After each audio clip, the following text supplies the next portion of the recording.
Hello students, how are you? I hope you all will be fine. Welcome to my YouTube channel Kiran Punia.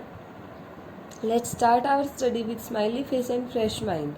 आज हम हमारी exercise 8.3 start करेंगे जिसके अंदर हम कंपाउंड इंटरेस्ट के क्वेश्चन डिस्कस करेंगे।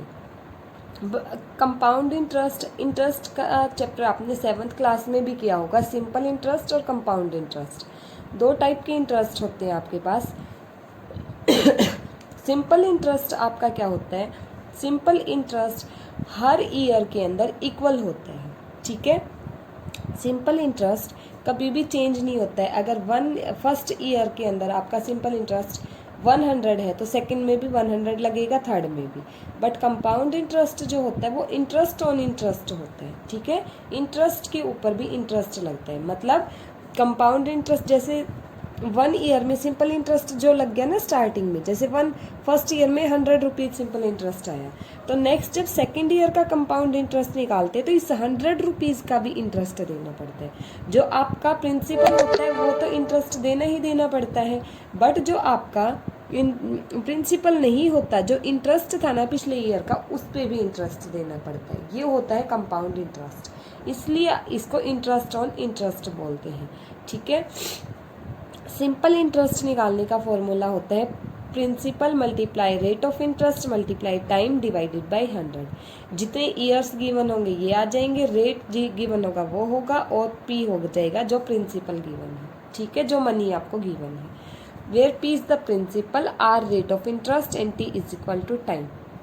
बट जब आप कंपाउंड इंटरेस्ट निकालते हैं तो उसके लिए आपको अमाउंट फाइंड आउट करना पड़ता है पहले, ठीक है। अमाउंट क्या होता है? Principal multiply by 1 plus R by 100, rate of interest by 100 raise to the power N, जहाँ पे पी होता है प्रिंसिपल, आर होता है रेट ऑफ इंटरेस्ट, एन होता है जितने ईयर्स गिवन होंगे आपको।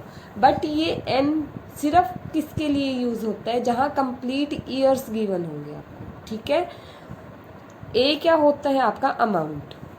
अमाउंट का मतलब यहाँ पे होता है इस अमाउंट के अंदर आपकी दो चीज़ें होती है। ये जो अमाउंट फाइंड आउट किया ना, इसमें दो चीज़ें होती है, एक तो कंपाउंड इंटरेस्ट प्लस में आपका जो प्रिंसिपल था वो, ठीक है। तो कंपाउंड इंटरेस्ट आपको अगर फाइंड आउट करना है तो पहले अमाउंट फाइंड आउट करेंगे और अमाउंट में से प्रिंसिपल को सब्ट्रैक्ट कर देंगे, तब जाके आपका क्या आएगा? कंपाउंड इंटरेस्ट आएगा, ठीक है। अब आपको ये पता होना चाहिए कि ये जो डिफरेंस होता है ये होता क्या है? Difference between simple interest and compound interest.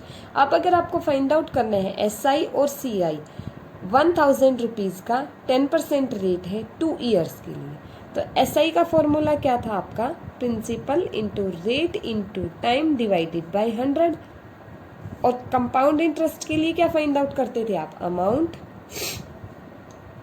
क्या होता था? P into 1 plus R by 100 raise to the power n, जितना टाइम गिवन होता था, ठीक है।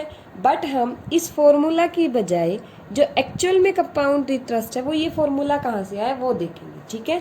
सिंपल इंटरेस्ट के लिए आप रखेंगे डायरेक्ट 1000 रुपीज़ थे, 1 ईयर था, रेट ऑफ इंटरेस्ट था 10%, डिवाइडेड बाई क्या कर देंगे? 100 की 2 जीरो, 1000 की 2 जीरो कैंसिल, क्या आ गया? 10 की मल्टीप्लाई 10 से, ईयर कितने हैं? 2 है ना, तो 2 ही आएंगे यहाँ पे, ठीक है, जितने ईयर्स गिवन होंगे। तो क्या बच गया? 10 मल्टीप्लाई बाई 2 मल्टीप्लाई बाई 10, क्या आ जाएगा? 200 रुपीज़ आपका क्या आ गया? Simple interest. एसआई कितना आ गया? 200 रुपीज़। अब आप देखेंगे कंपाउंड इंटरेस्ट क्या है। अब देखिए एसआई अगर आप 1 साल का निकालेंगे तो 100 आएगा, 2 का निकालेंगे तो सेकंड का भी 100 आएगा, 100 प्लस 100 200, ठीक है। कंपाउंड इंटरेस्ट क्या होता है? आप सिंपल इंटरेस्ट निकाल देंगे फर्स्ट ईयर का, फर्स्ट ईयर, ठीक है। क्या आएगा आपके पास? P 1000, rate of interest 10, time अब 1 ईयर है ना, क्योंकि 1 ही ईयर का निकालना है, आप इकट्ठा कंपाउंड इंटरेस्ट नहीं निकाल सकते। 2 जीरो से 2 जीरो कैंसिल, क्या आ गया? 10 10 100। तो फर्स्ट ईयर का जो कंपाउंड इंटरेस्ट होगा ना वो तो होगा 100 रुपीज़। बट अगर आपको फाइंड आउट करना है 2 ईयर्स का फाइंड आउट करना है तो अब सेकेंड ईयर में तो कंपाउंड इंटरेस्ट में इस पे भी इंटरेस्ट लगेगा ना, तो सेकेंड ईयर का जो कंपाउंड इंटरेस्ट होगा both the years is equal to SI of first year, simple interest of second year plus simple interest of first years interest. पहले साल पे जो इंटरेस्ट पहले साल का जो इंटरेस्ट था ना, उस पे भी इंटरेस्ट निकालेंगे, वो होगा आपका CI।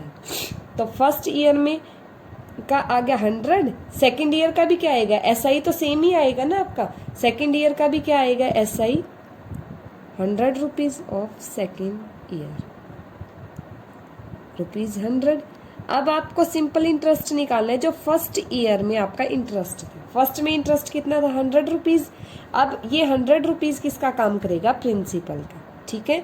तो आपका क्या हो जाएगा, SI of first years interest, first year का जो इंटरेस्ट था उसका SI।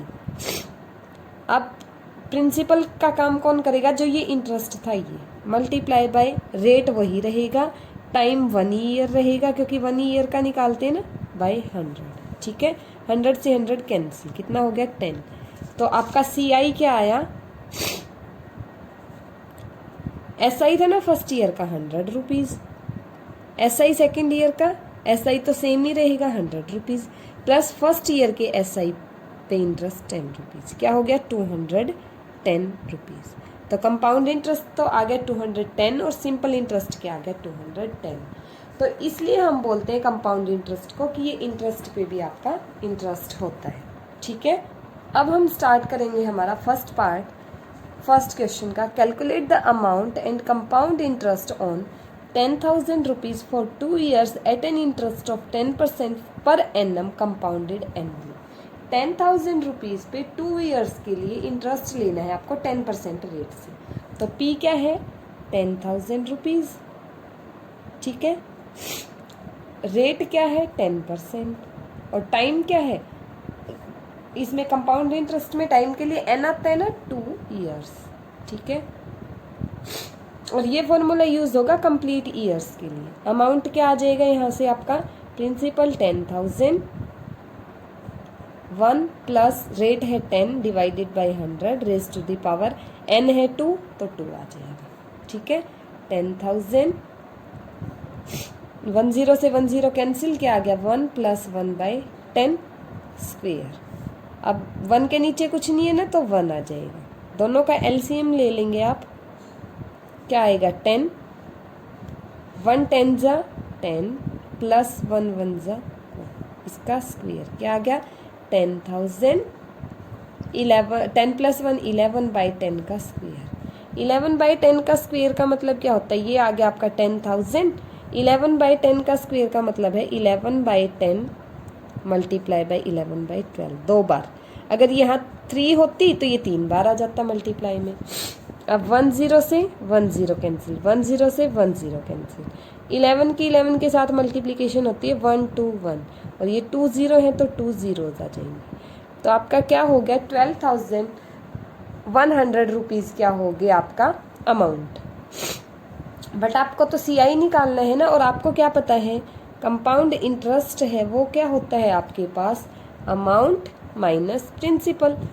अमाउंट आया आपके पास 12,100 माइनस प्रिंसिपल आया आपके पास 10, प्रिंसिपल 10,000 गिवन था ना, दोनों को सब्ट्रैक्ट करेंगे तो क्या आ जाएगा 2,100, ठीक है। तो आपका CI क्या बच गया 2,100। पहले CI के लिए अमाउंट निकाल लेंगे, अमाउंट में से प्रिंसिपल को सब्ट्रैक्ट कर देंगे तब जाके आपका CI आएगा, ठीक है। अब वो क्वेश्चन हम कल करेंगे जिसके अंदर ये ईयर्स आपके कंप्लीट नहीं होंगे, जैसे 1.5 year दे दिया, 2.5 year दे दिया, या फिर 1 year 4 months दे दिए, 2 year 3 months दे दिए, ठीक है। उनको कैसे करेंगे वो कल करेंगे। Thank you class.